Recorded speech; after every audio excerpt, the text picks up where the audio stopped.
you're launching the app in 65 different countries. Walk me through how significant this is for Strike and for the Lightning Network. We think it's a huge deal. One of the best parts about Bitcoin is it carries these properties of the internet. It's an open network and it's digital open property that can be used by billions of people. And it's been a journey for us as a company to serve billions of people, but now's the time and we're super excited about it. We think it's a huge deal.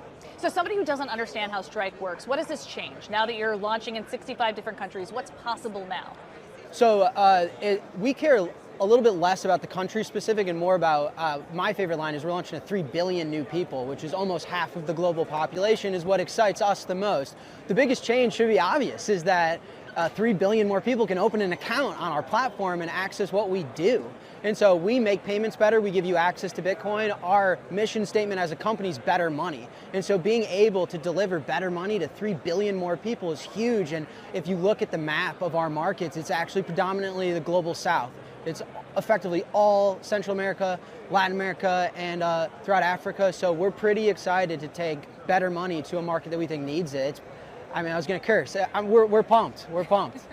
You know, one thing I've been thinking a lot about since March, when you had the fall of SVB and Silvergate and Signature, like with two of those banks, you also lost two of the most prominent payment networks, Signet with Signature and then Sen with Silvergate.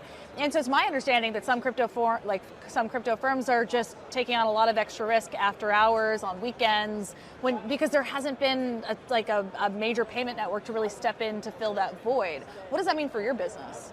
To be honest with you, a lot of the mess in America means either nothing or a lot. Like we've gotten a lot of new business and a lot of growth, and we haven't had any issues because we don't offer anything outside of Bitcoin. Bitcoin is the only crypto asset we offer. We're very clear, we think Bitcoin is open digital infrastructure and a public property utility for the world.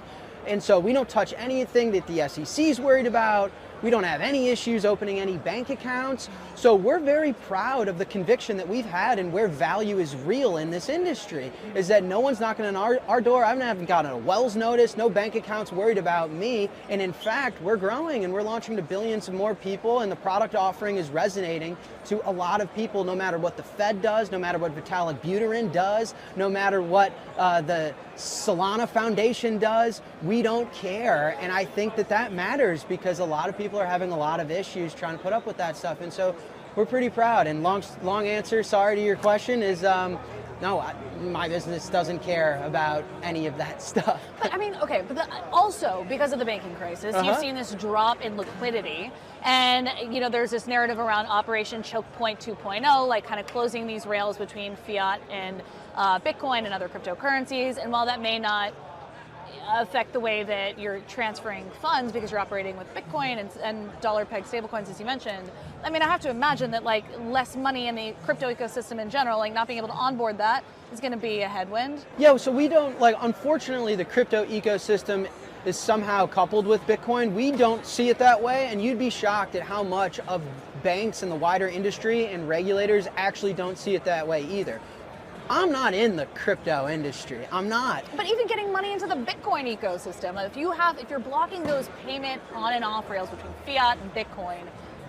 I think people are blocking them because these same businesses are also serving what are potentially securities, also potentially fraudulent, and so it's all coupled in one. But for my business, we haven't had issues of customers getting us money. Customers want Bitcoin, customers want better payments. We've had no problems. And so a lot of the crypto downfall, we've actually seen growth and accruing of value. You know, I think when the Fed raises rates this fast and liquidity dries up in the world, this isn't specific to Bitcoin, value has to reconcentrate to where it's real. And I think you're starting to see obviously where that is.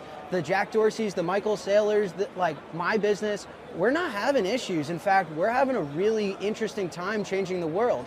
But folks I won't directly name seem to be like parading around DC begging for a particular outcome. And I don't have that problem. I don't know how else to say it, but I mean, I don't think banks are particularly concerned on giving retail investors access to an open public utility like corn or soybeans or aluminum. Bitcoin is owned by no one, operated by everyone. It's an open public utility. we've never had an issue telling a bank that we give retail customers access to open public utility. It's if someone were to sell something that's run and orchestrated out of a foundation or a private group, is when they have a lot of questions and have a lot of concerns on giving you access to their system. What kind of projections are you looking at for transaction volume now that you're launching in 65 more markets? We, even without this, will do in the billions of dollars of volume through our system this year, and we think that this should grow us a lot. Like, what's the size of the addressable market in the United States of America? Well, it depends how you look at it. 100 million, 200 million, 300 million, but then to go to 3 billion, and especially too, is where you're talking about markets that may value Bitcoin more, may value access to the US dollar more, may value better payments more. These are markets where Visa's share in payments is not 80, 90%, but actually 10, 20% at times. And so we're hopeful, we're excited, we're actually meeting demand that we've heard, this less assumption-based and more based on a reaction to our own customers. But I don't know if I want to make any promises, right? But billions for sure, and we think hopefully over the next few years, tens of billions is in our future. Is the goal to disrupt Visa, MasterCard, FedNow, ACH pay? Like, what's the end goal here with Strike if everything goes right? I don't think it just has to be so abrasive. I think I get a lot of flack, and the industry gets a lot of flack of being here to ruin the party for others. And I think we're here to make money better. I think everyone in the world would say that there's a problem with money right now. My groceries are too expensive, my banks are failing. I think everyone on planet Earth is having an issue with money, and we think we can help. We think Bitcoin can help, we think the Lightning Network can help, and that's all we're trying to do. If that ends up manifesting in a way that people use certain technologies instead of a Visa, or certain technologies instead of a SWIFT, or saving in something like Bitcoin instead of something like real estate or gold or US treasuries, then so be it. But I'm here to make payments better and money better, and I think that's what Stripe looks like, is hopefully 10 years from now, money's better because of the role we've played. Last question for you. Is there anything that keeps you up at night when you think about the work that you're doing, the Bitcoin industry, not industry, but Bitcoin space more generally? Do you know what, Mackenzie, honestly, no. The thing that keeps me up the most at night is I do truly believe in my heart of hearts. I'm going to sound like a weird gold bug. I do think that this is unprecedented times at the central bank level. I think the Federal Reserve has never mismanaged as much as they have. I think you'll see the US dollar not get back to its 2% inflation target. In 2022 was the largest year of central banks' allocation to gold. When people say the US dollar is losing its reserve currency status, who's taking it? Is it the yuan? Is it the euro? No. If you look at the numbers, everyone's getting out of nation-state currency because of the level of mismanagement. And so I just generally hope that humanity has a lot of love and kindness towards each other, because what keeps me up at night is how this is going to play out. And so I'm putting my working hat on, and I'm going to try and be right in the heart of it and help out. But that's what keeps me is the state of central banks and the US dollar. Thanks, Jack. Thank you. We have many more interviews for you from Bitcoin 2023. Tomorrow, you'll hear from Mike Brock, the head of Block's decentralized platform, TBD. We'll see you then.